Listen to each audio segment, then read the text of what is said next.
Le club de l'été sur Europe 1. Samuel Etienne.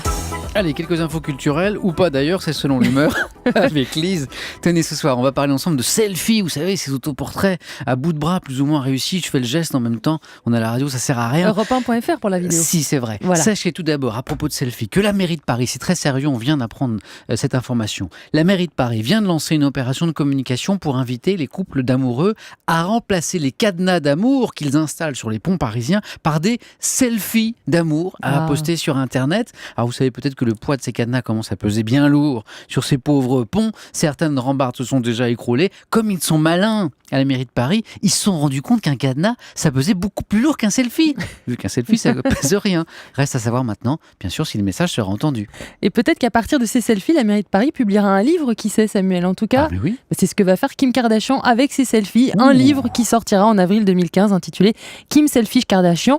Jeu de mots, selfie, je voulais en dire égoïste, une compilation de ce qu'elle sait faire de mieux finalement, des selfies.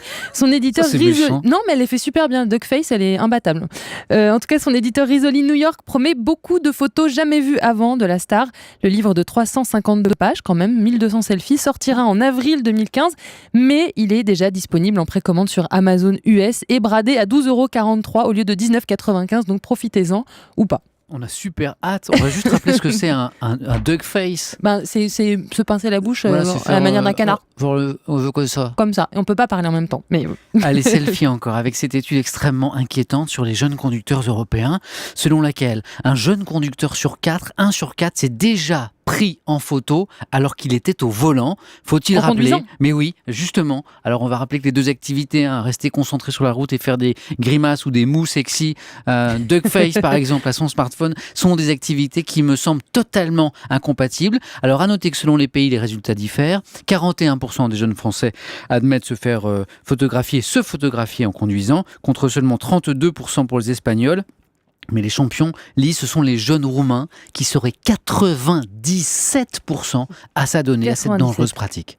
Et bon, Clara Delevingne, oui. Léa Seydoux, ou les deux dans le prochain James Bond. La mannequin britannique sera en concurrence avec l'actrice française pour le rôle de James Bond Girl.